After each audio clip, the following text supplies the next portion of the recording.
Assalamualaikum warahmatullahi wabarakatuh. Bismillahirrahmanirrahim. Alhamdulillahirabbil alamin wa bihi nasta'inu ala umuri dunya waddin. Wassalatu wassalamu ala asrofil anbiya'i wal mursalin sayyidina wa maulana Muhammadin wa ala alihi wa sahbihi ajma'in. Amma ba'du. Sahabat-sahabat Gerakan Pemuda Ansor dan Banser dimanapun Anda berada, terutama sahabat-sahabat Gerakan Pemuda Banser, Kecamatan Cilongok, dan para pemirsa semuanya, kaum muslimin wal muslimat dimanapun Anda berada. Alhamdulillah, puji syukur kehadirat Ilahi Rabbi yang telah melimpahkan rahmatnya kepada kita semua, sehingga alhamdulillah atas izin Allah kita masih bersama-sama bisa bersilaturahim dalam acara kegiatan rutin ngaji santri online yang merupakan program dari Amaliyah Ramadan dari pimpinan anak cabang Gerakan Pemuda Ansor Kecamatan Cilongok. Sahabat-sahabat semua, bahwa kita semuanya pada malam hari ini nanti kita akan belajar bersama, terutama di akhir bulan Ramadan ini. Ada sejumlah fadilah, ada sejumlah keutamaan yang perlu kita ketahui bersama, terutama di akhir-akhir di bulan Ramadan ini.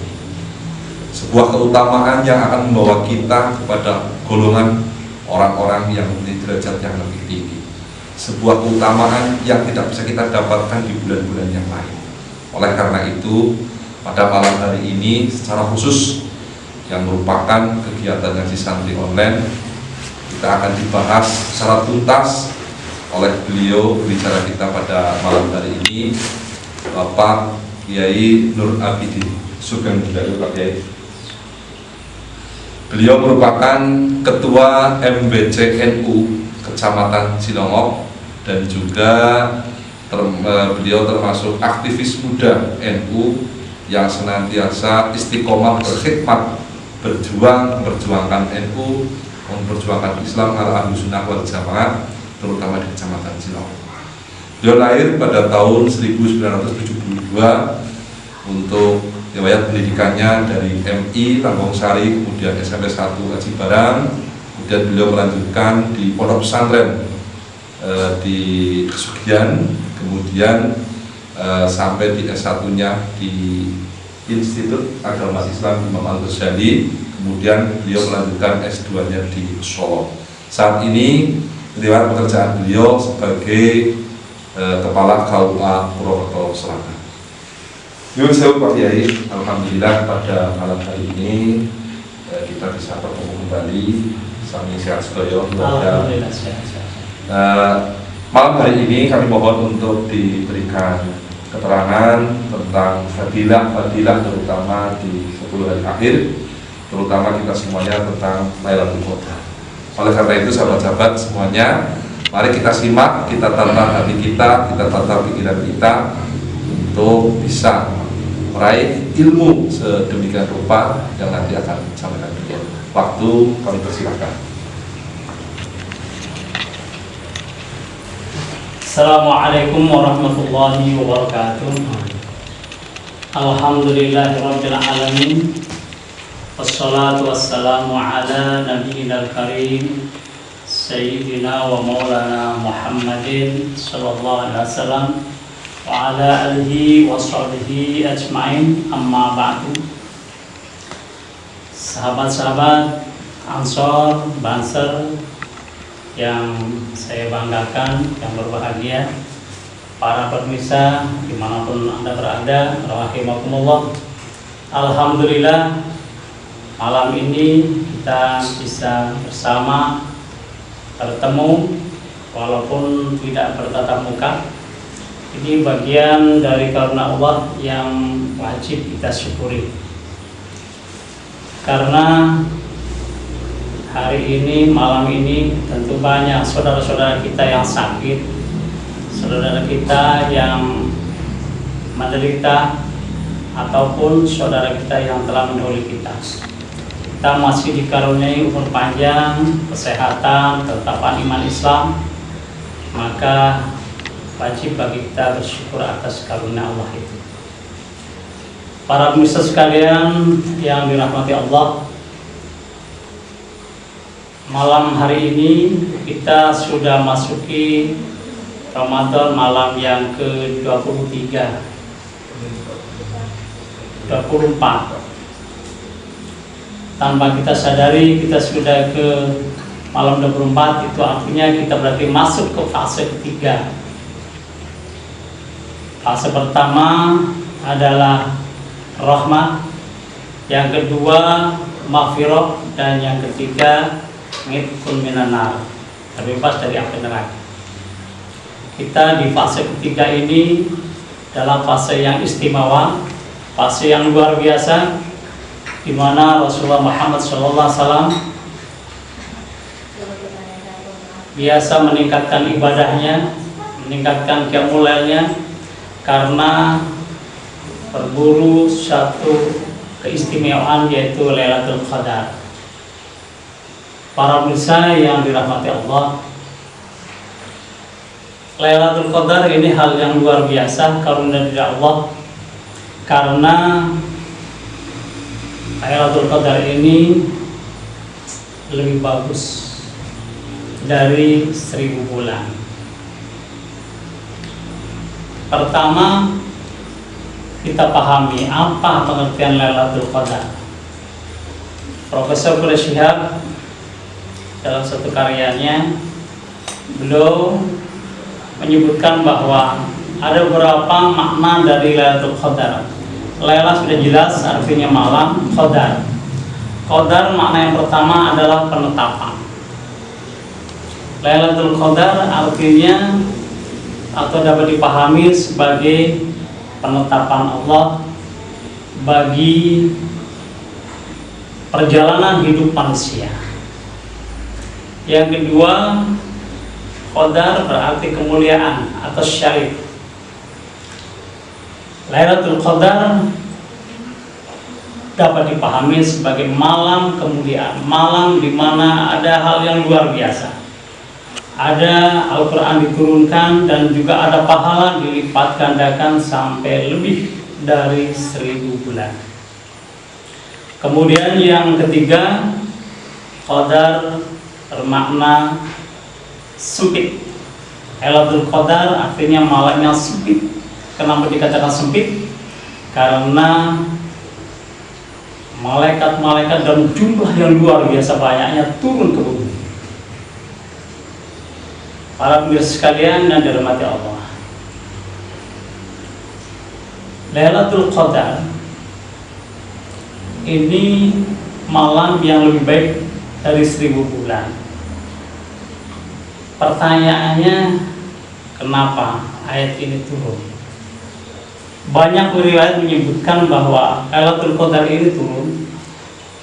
Misalkan dalam tafsir Badawi, di sana disebutkan bahwa zaman dulu, zaman Bani Israel, ada seorang yang selalu membawa pedang.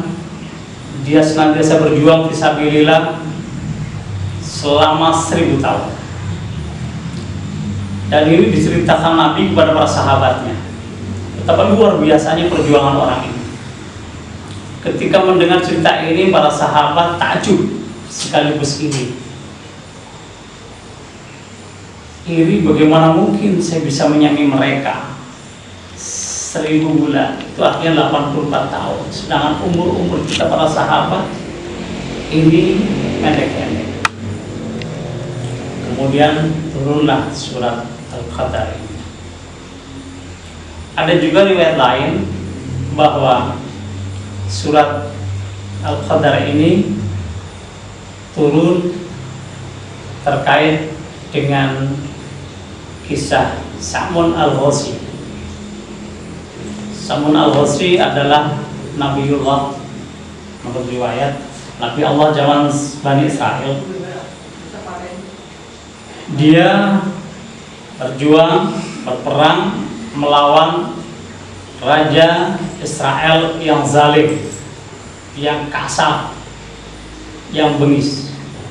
Karena kekuatan dia, kemampuan dia bisa memporak-porandakan pasukan-pasukan pemerintah atau pasukan raja, sampai akhirnya raja kewalahan.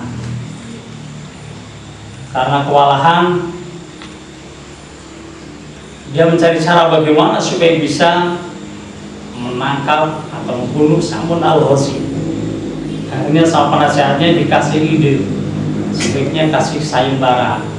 Siapa yang bisa menangkap atau membunuh Sa'mun al-Ghazi ini, maka dia dikasih permata atau perhiasan yang luar biasa banyak. Sepakatlah raja itu. Akhirnya dikasih sayembara bahwa siapa yang bisa menangkap Sa'mun al-Ghazi atau membunuhnya, maka dikasih perhiasan atau permata yang banyak.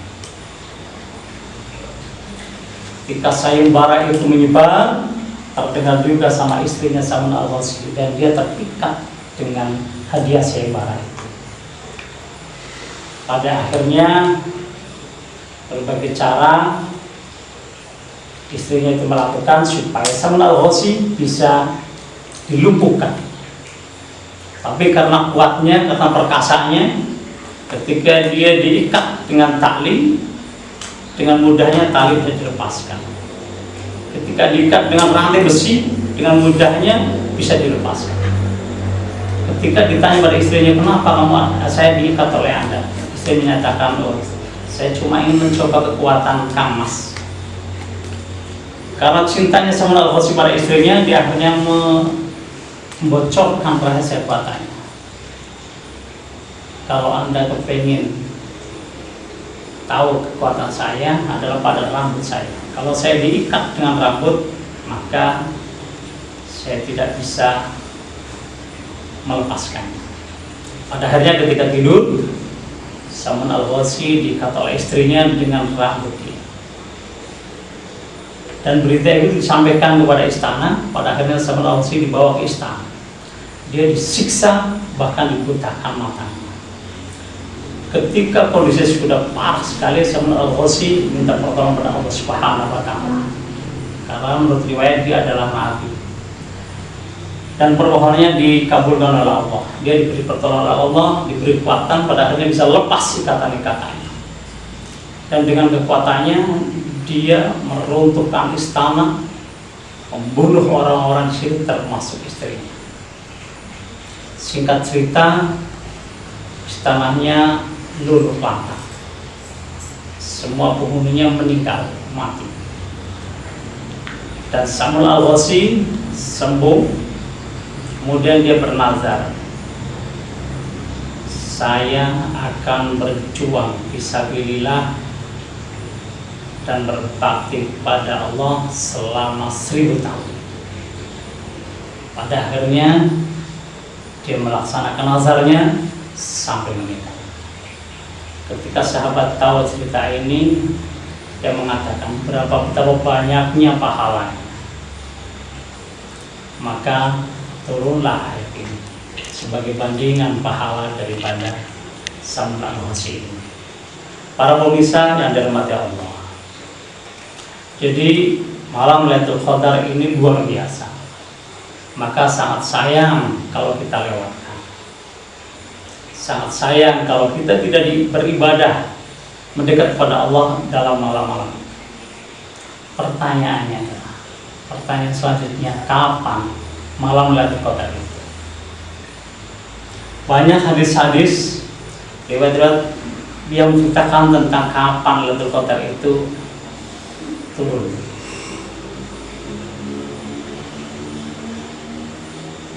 Ada lebih dari 40-an hadis lebih. Tapi intinya dari tanggal 1 sampai tanggal 30. Cuma beberapa hadis-hadis sahih menyatakan bahwa yang terkuat adalah malam-malam 10 yang terakhir. Bahkan dalam Sahih Muslim, Nabi bersabda, taharraw lailatul qadri fil bitri min ashril awakhir min Ramadan. Carilah Lailatul Qadar pada tanggal-tanggal ganjil di akhir 10 akhir bulan Ramadan.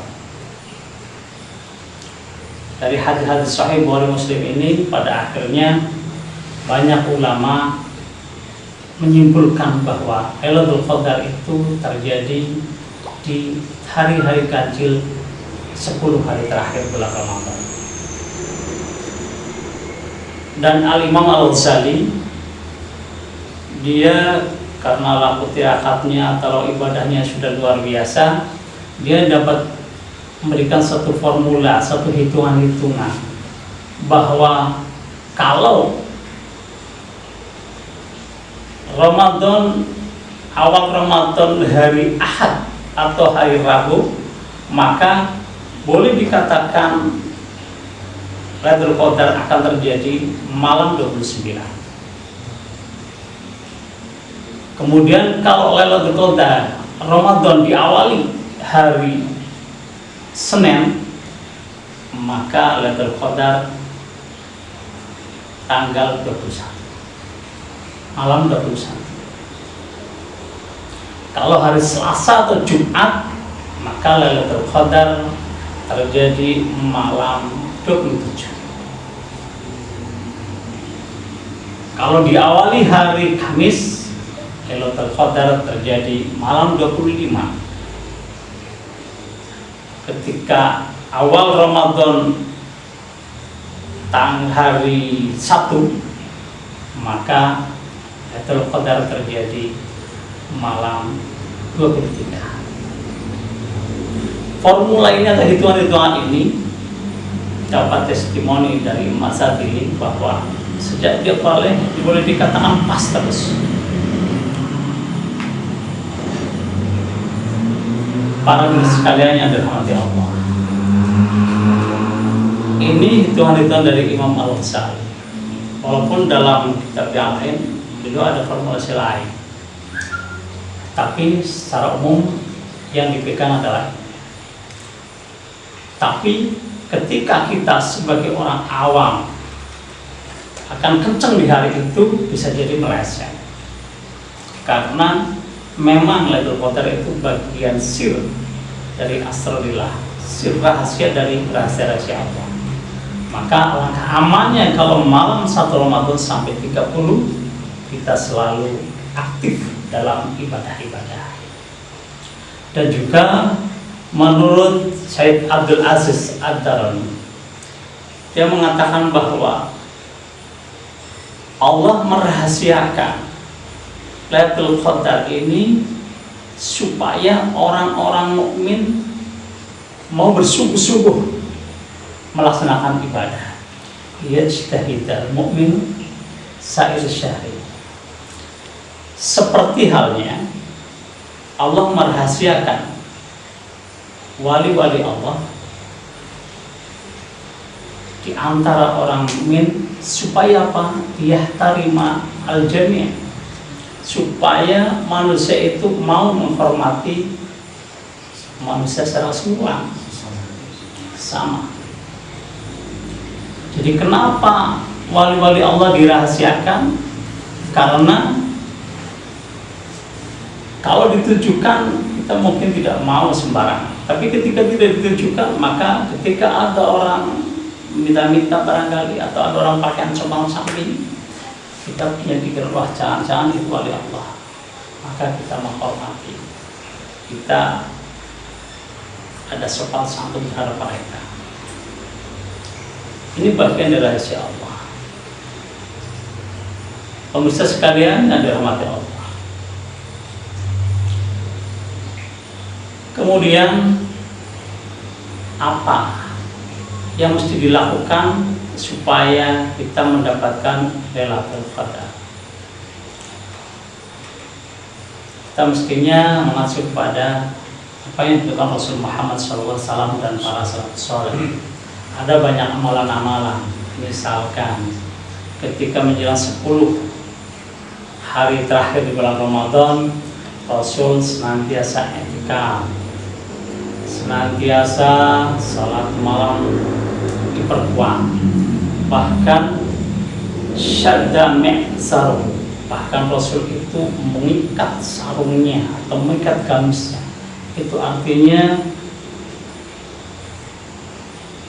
menjaga tidak berhubungan suami istri, tidak melampiaskan kebutuhan biologis para istri. Itu bagian dari ikhtiar Rasul.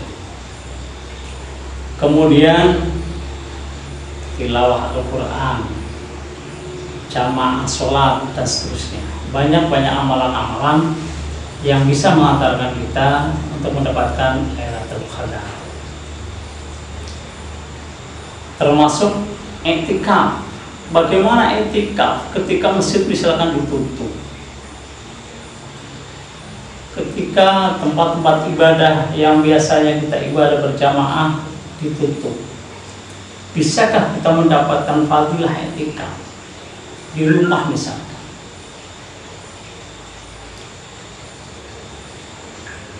Imam Syafi'i dalam Qaul Qadim atau Abu Hanifah itu membolehkan i'tikaf di rumah, di masjid bait, di masjid atau tempat sholat di rumah yang memang dibiasakan untuk sholat. Jadi musola yang khusus, tempat yang khusus untuk sholat, itu ada yang mengatakan boleh untuk i'tikaf. Itu artinya kebaikan-kebaikan di masa pandemi ini tetap bisa kita peroleh. Tidak mesti kita harus memaksakan diri di masjid, sementara masjidnya ada aturan yang misalkan tidak membolehkan. Jadi agama Islam itu memang luas. Agama Islam itu mudah. Kebaikan-kebaikan dapat dicapai dari berbagai faktor, berbagai sisi. Termasuk tadi keringanan i'tikaf itu. Mirsa yang dirahmati Allah, barangkali hanya itu yang bisa saya sampaikan. Tapi di akhir apa yang saya sampaikan ini perlu saya ingatkan bahwa Allah masih memberikan umur kepada kita, maka mari bersama kita gunakan sisa umur kita untuk berbuat yang terbaik, berbuat hal-hal yang mestinya diridhoi Allah, dan juga kita taati perintah Allah, taati perintah Rasul, dan taati ulil amri demi kebaikan kita bersama. Dengan mentaati Allah, mentaati Rasul, mentaati ulil amri, insya Allah kehidupan kita akan nyaman, enak, dan pada akhirnya kita bisa bahagia dunia, bahagia akhiratnya. Semoga semua dari kita akhirnya seperti itu. Allahumma. Demikian, banyak salah kira maaf. Assalamualaikum warahmatullahi wabarakatuh. Waalaikumsalam warahmatullahi wabarakatuh. Alhamdulillah, alhamdulillahirabbil alamin. Pemirsa dimanapun Anda berada, tadi sudah sedemikian rupa disampaikan oleh beliau dari Bapak Ibu Abidin tentang fadilah 10 hari akhir di bulan Ramadan, dan juga bagaimana kita menggapai Lailatul Qadar. Yang terpenting saat ini adalah bagaimana kita meningkatkan ketakwaan kita, terutama kita juga berhadapan dengan musibah yang kita rasakan, dengan situasi genting yang sedang kita rasakan semuanya, tapi tidak mengurangi kekhidmatan kita dalam beribadah. Ada satu contoh tadi sudah disampaikan, ketika i'tikaf kita diberikan rukhsah untuk bisa beriktikaf tetap di rumah. Artinya sebuah aturan keagamaan sudah diatur sedemikian rupa, sudah diatur secara lengkap ketika tidak berpijak dalam satu tempat. Iktikaf menurut Imam Syafi'i tadi disampaikan bahwa tidak harus di masjid. Ketika kita masjid di dalam suatu keadaan yang memang saat ini oleh pemerintah agar tidak dipakai untuk kegiatan yang sifatnya adalah berkerumun massa, bukan ibadahnya yang ditolak, tapi adalah kerumunan massa. Karena itu bagian dari pencegahan kita, bagian dari ikhtiar dan ikhtiar kita untuk mencegah dari virus ini tidak merajalela. Dan insya Allah dengan apa yang disampaikan tadi terlalu banyak ilmu yang bisa kita dapatkan, sehingga semangat untuk beriktikaf semangat untuk beribadah di 10 hari akhir Ramadan dapat kita laksanakan tanpa harus berputus asa. Dan seperti yang disampaikan tadi, mari kita ikuti himbauan pemerintah sebagai bagian dari usaha kita untuk memutus rantai pergerakan. Dalam Al-Quran disampaikan, la yughayyiru ma biqaumin hatta yughayyiru ma bi anfusihim, bahwa Allah tidak akan merubah sebuah keadaan kaumnya ketika kaumnya itu mau berubah tersendiri. Artinya ketika di sebuah musibah ini, manusia harus punya usaha yang getol untuk melepaskan, untuk mencegah dari musibah ini. Ketika manusia sudah berusaha, insya Allah Allah akan memberikan kemudahan, keringanan, dan juga memberikan perlindungan bagi kita semuanya. Sahabat-sahabat semuanya, alhamdulillah kegiatan ngaji santri online di edisi akhir ini, alhamdulillah setelah kita lalui bersama. Dan malam hari ini kami dari Gerak Ansor mengucapkan terima kasih Pak Kiai atas segala sesuatunya pada malam hari ini dan juga waktunya. Sahabat-sahabat Gerakan Budak Ansor ya dimanapun Anda berada, jangan lupa di kegiatan akhir ini masih kita bertemu, terutama di ngaji pasaran kitab yang kita laksanakan atau ngapak setiap jam 5 sore untuk ikuti sebagai bagian dari penguasaan keilmuan kita, terutama adalah tentang hadis-hadis arba'in nawawiyah. Kemudian yang kedua yaitu ada kegiatan hafalan. Terus ikuti dimanapun Anda berada, karena dengan menggunakan alat teknologi yang dengan dan sahabat-sahabat punya, itu merupakan bagian dari kegiatan yang saat ini sahabat-sahabat semuanya bisa ikuti.